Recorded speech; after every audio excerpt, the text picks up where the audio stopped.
Hey there, Danielle Matthews here. I'm coming to you live from Florida. If you are new to my content, basically I help people find peace amidst the chaos. And something we do every single Monday is a book club.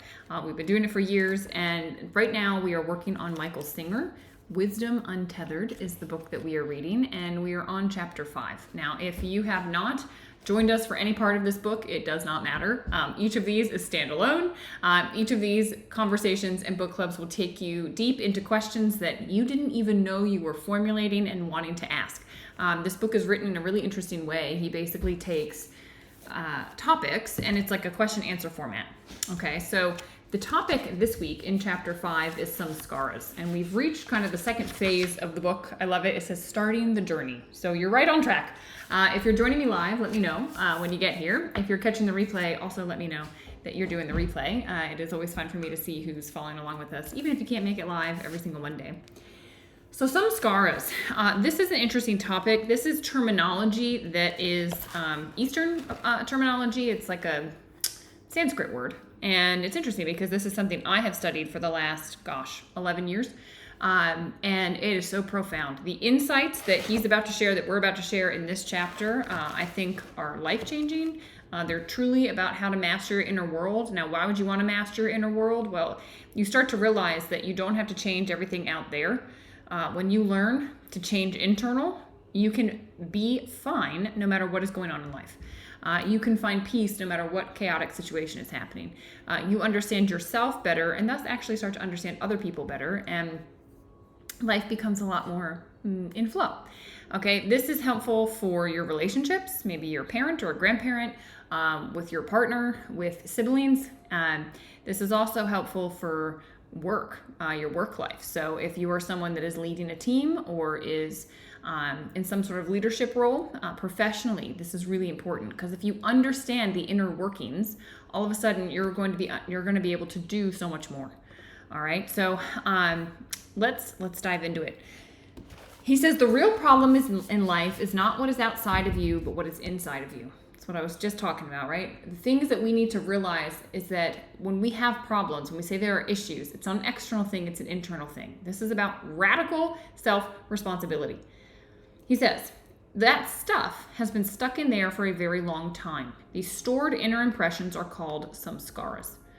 And I'm going to give you a really easy analogy after this kind of intro to help you understand. If you've worked with me privately, I know Karen knows this analogy, and many of you do. Tina does for sure. Hey, Tina. To understand where samskaras come from, what they are. All right, he says basically, though, they are leftover energy from past experiences that you weren't willing to fully feel. So you push them down. Imagine, if you will, that tears were coming, right? And you felt like crying. And then you stopped yourself from crying. Like you felt it, it was coming. And then all of a sudden you're like, and you push it down, like right here, right? You feel that scratchiness in your throat. You feel kind of icky, okay? You've created, an energy block. You've created, energy just wanted to move through, tears wanted to come, and you didn't allow it. You stopped it in your system. This is what has happened day after day, year after year of your life. And so these things get stuck in your energy body, and they're called samskaras. That's the word that they use, these energy blocks. Okay, he says, now they sit inside of you waiting to be triggered by life. So that energy block, that thing that you didn't feel, if something close to it that has the same essence of it comes into your world, some experience, some person, some comment, some whatever, it will trigger that thing. And so now you have the emotions of this moment and that past emotion that you didn't feel. All right, that's what's happening. He says that's why emotions can feel so overwhelming, because they're not just about the present moment, they're hitting something deeper, right? Your family knows how to push your buttons, right? That's the terminology we use all the time. Well, they really push my buttons. Why? They know the things that are inside of you that you're not resolving, that you haven't quite resolved yet, that really get you emotionally triggered beyond the current situation. He says the good news is you don't have to analyze and understand every samskara to release it. You just have to be willing to relax and let go when it surfaces. And that's what this whole chapter is about. He says this chapter addresses your questions about that process. How to recognize when a samskara is being activated, how to stop resisting it, how to allow that stuck energy to finally pass through. This is the inner work that leads to freedom.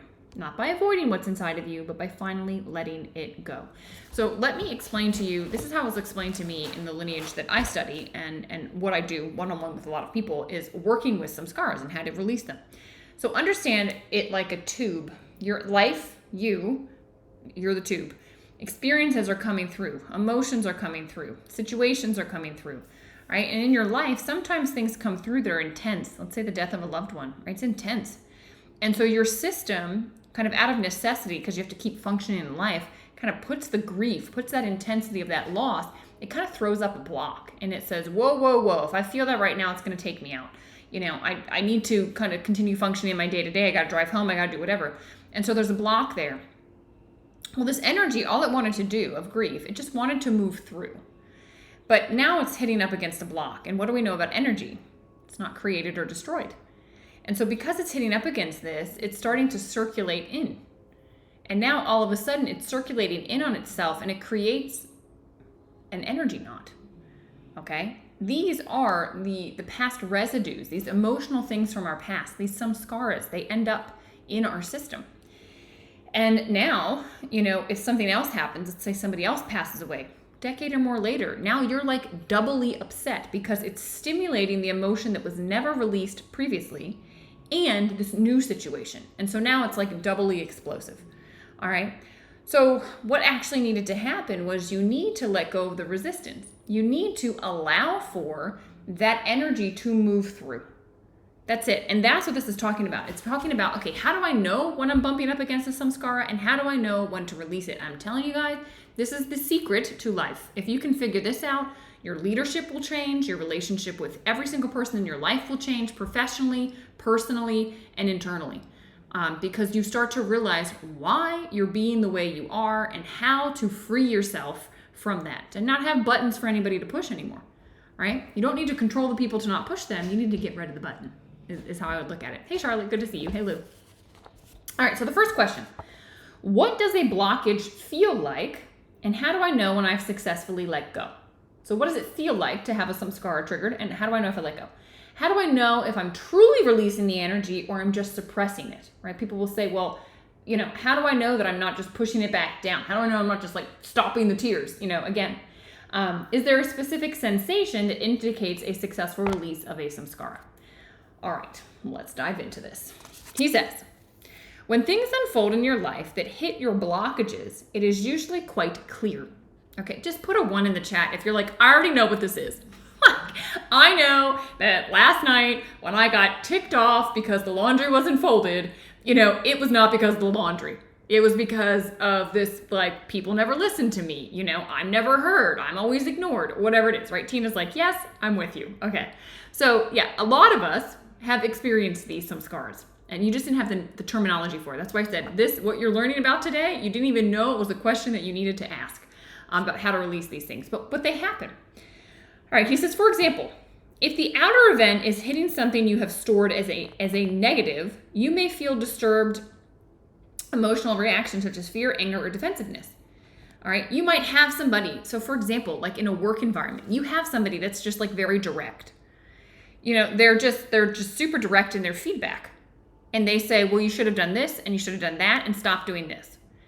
And you receive that, and because it bumps up against something from your past, maybe you had a parent that was very controlling, something, you get defensive. And all of a sudden, your response to this person who's just trying to help you, who's just saying, hey, let's better ourselves, let's do this, their directness has brought up this defensiveness inside of you. All right? That's what we're talking about. Yeah, Pooja gets it, Karen gets it. Yeah, this is what we're talking about. This is a samskara has been activated. Okay?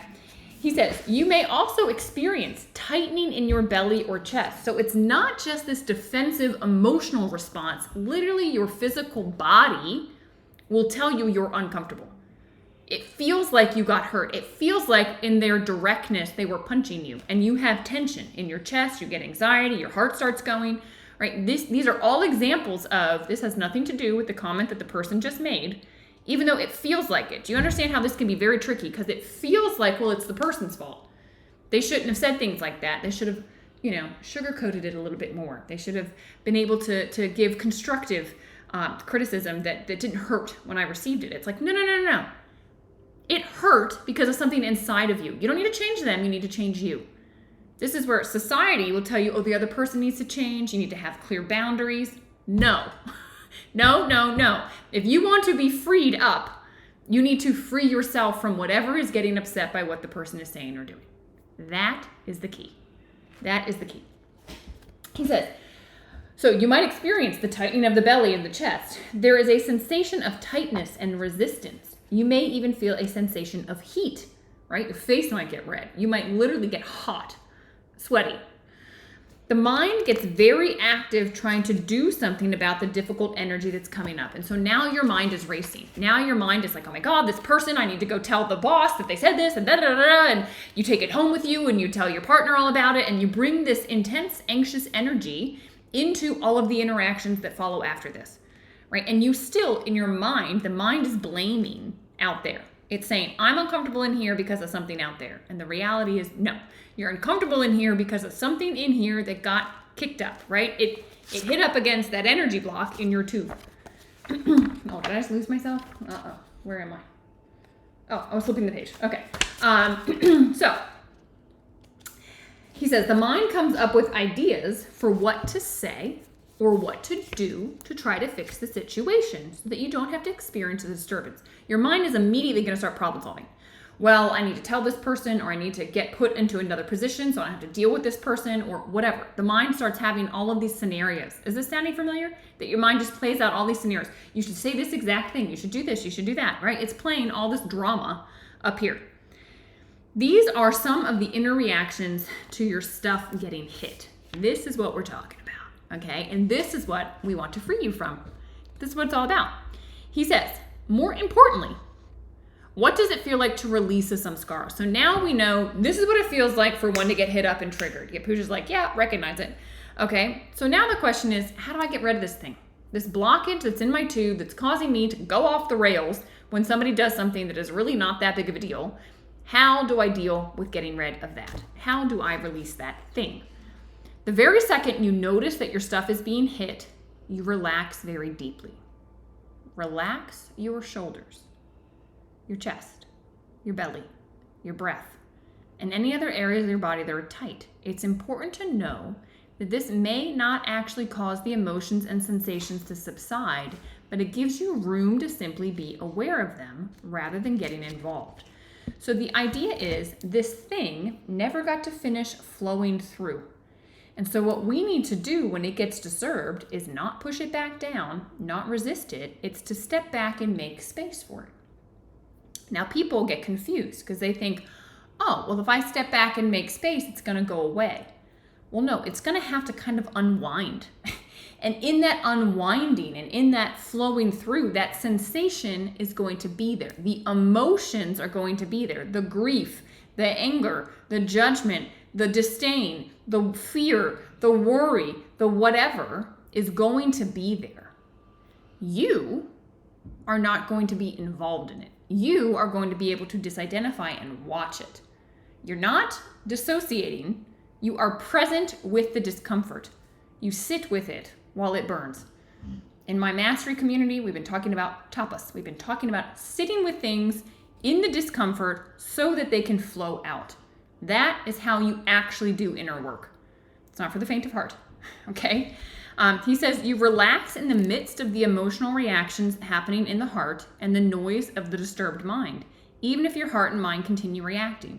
And what you will notice is that as you relax, the reactions tend to not be quite as intense or strong.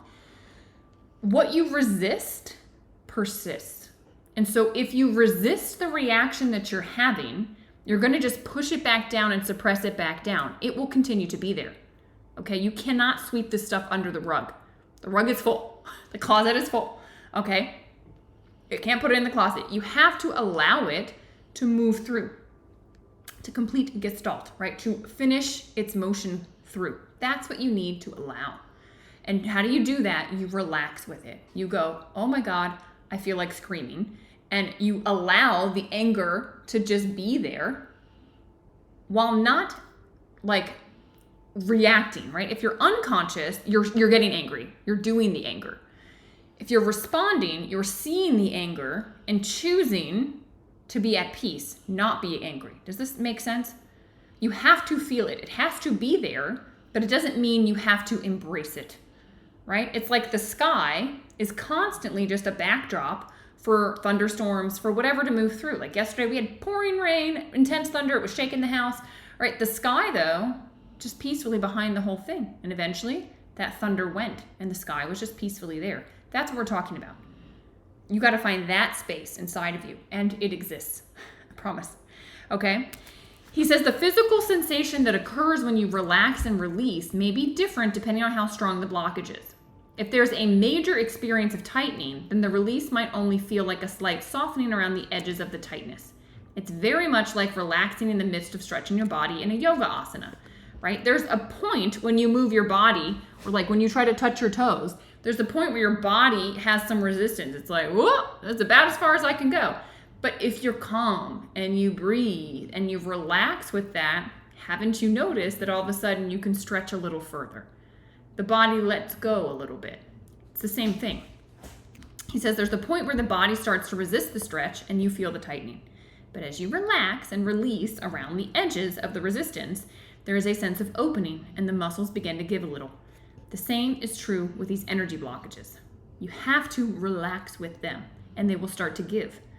You are relaxing on the edge of the energy that you're holding inside yourself. The more you relax, the more space there is for the energy to release because you aren't holding onto it so tightly. You're not resisting it, you're accepting it. Relax with it, notice it, give it permission to be exactly as it is. Give it more space. Invite it forward. Say, I'm willing to feel you. It's okay that you're here. You're creating the space for it to do what? To be expressed, and then eventually it will flow through. You're not encouraging it or forcing it through. You're allowing it to do whatever it wants to do. Some blockages can be very strong, okay? And the process of relaxing and releasing needs to be applied every time the blockage gets hit. Sometimes a little bit titrates out, and the core of it is still there. All right. And so every time there's a different layer. It's not that you're doing something wrong. It's not that you're not understanding the practice. It's that there's a lot of layers to this thing. It's like an onion, and you're peeling back and you're peeling back and you're peeling back and you're letting go and you're letting go and you're letting go until eventually it's not there anymore. That's what happens. He says it could take a while, even years, for a blockage to fully release, but over time it will continually get weaker and weaker. The more you can simply be okay with the blockage being hit, the less you will care about it one way or another. If you don't care, then how long it takes to go away does not matter because you've already let it be. You've already left it from a deeper place inside of yourself. Okay? Any questions with this?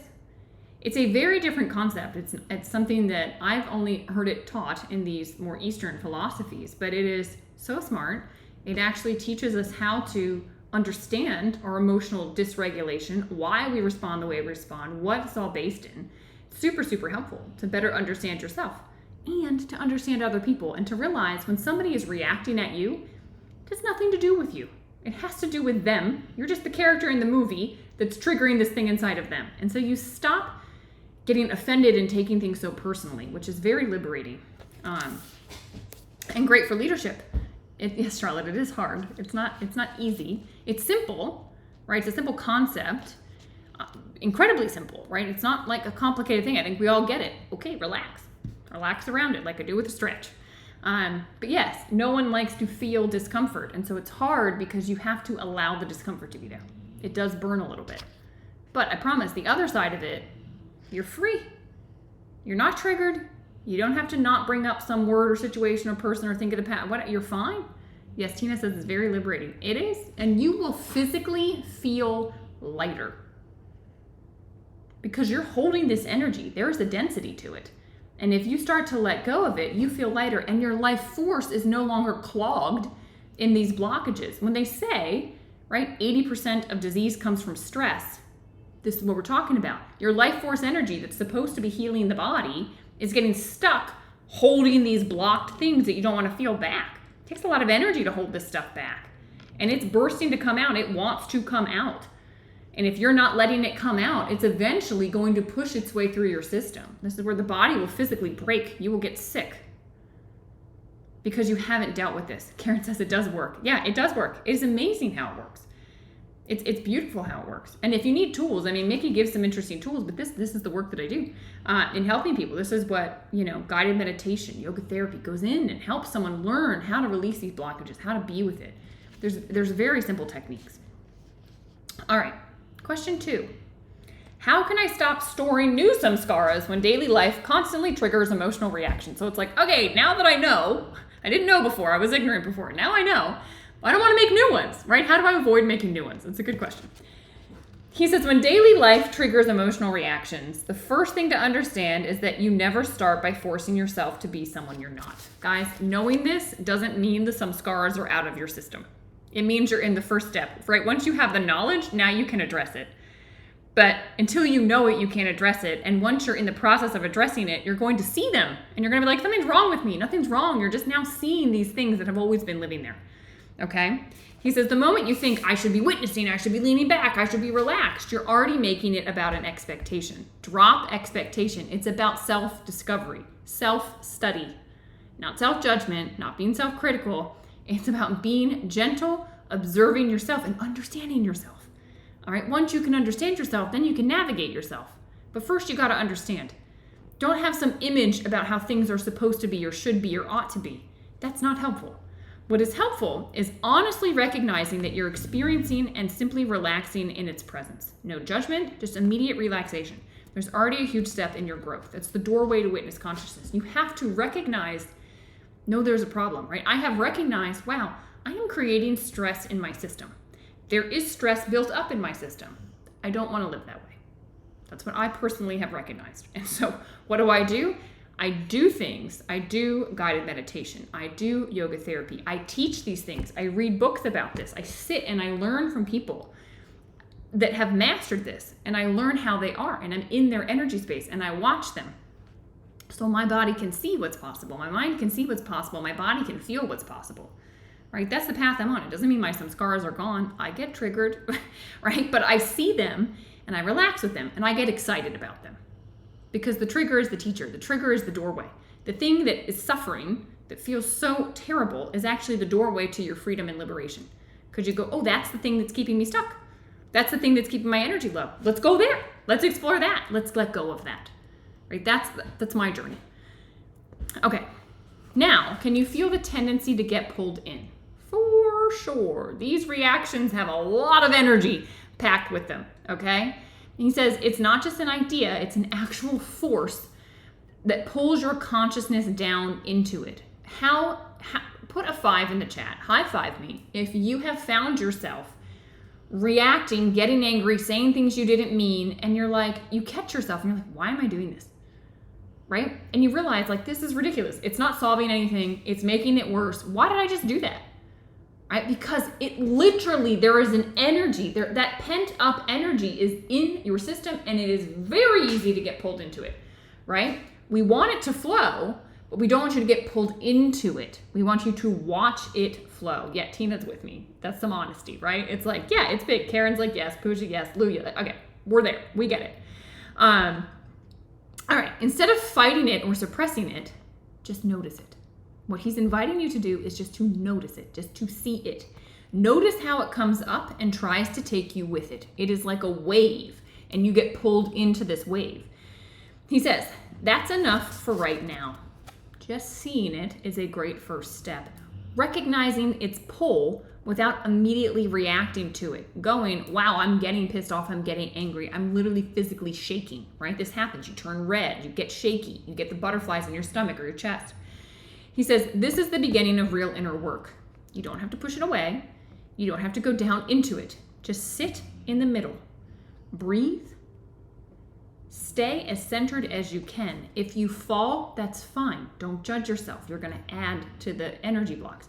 Just get back up. Try again, right? It's like a kid learning how to walk. They fall all the time. They don't get upset about it and say, I'm never going to walk again. They're like, woohoo, let me get back and try it again, right? You're learning how to engage with emotions in a way that nobody ever taught you.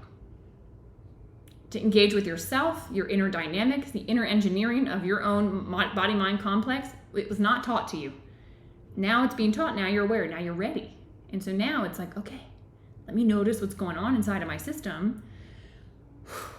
Let me relax with it. not judge myself, not think I should be better, just like, this is the reality of what's here. Okay, let's start with what's here, and then you can move. He says this isn't about suppressing emotions, and this is super important because it's not about dissociation, it's not about checking out, it's not about pushing things back down, it's not any of that. It's sitting with it and letting it burn. It's sitting with it and noticing it. It's allowing a kid to have a temper tantrum and not give them what they want, right? Because that's just gonna reinforce the behavior. We're letting the raging happen and we're not giving into it, okay? We're saying, sit, stay. It's like a dog that's going nuts and you're like, sit, stay, you know? You're in control. He says, people often misunderstand this.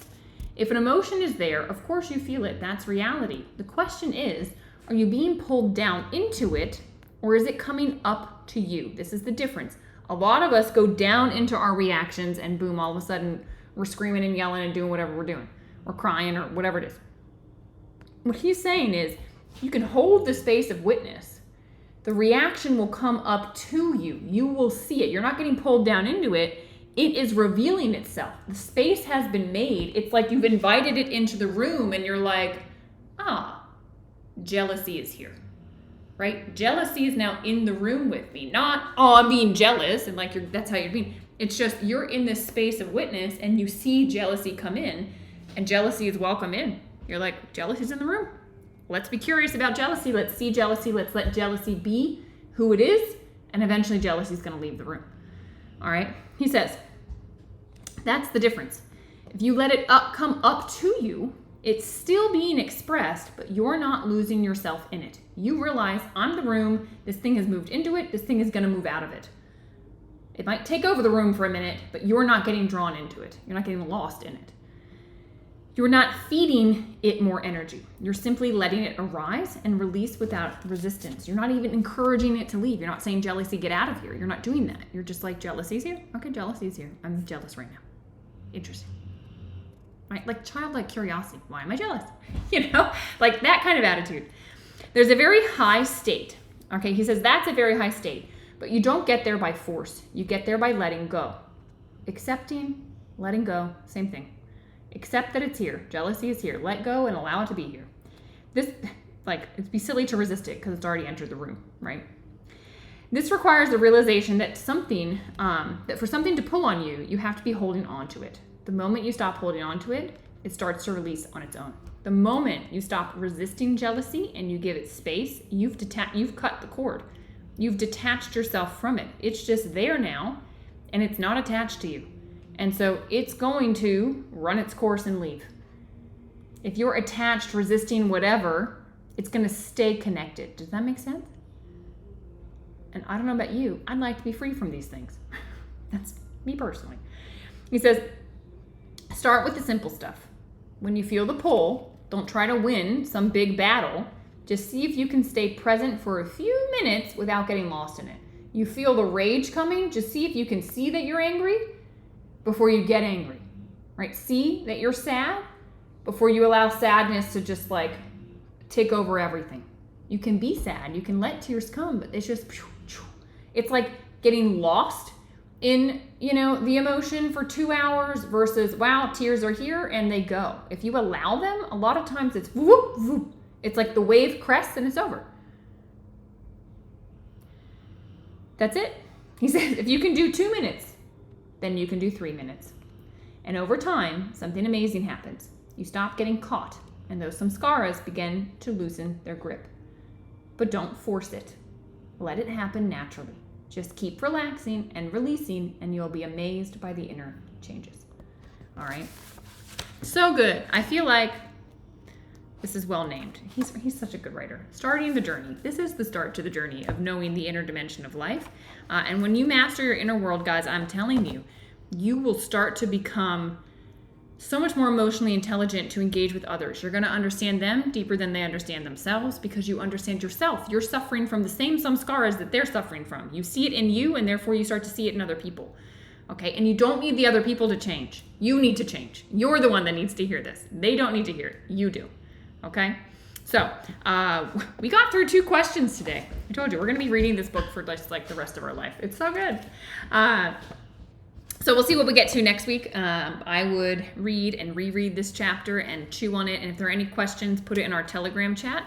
We'll discuss it. If you need support with any of this, this is what I do. I can help you walk through and get support with these kind of things and how to release. So just reach out to me. I appreciate you guys. Have an absolutely wonderful week, and I'll catch you next week.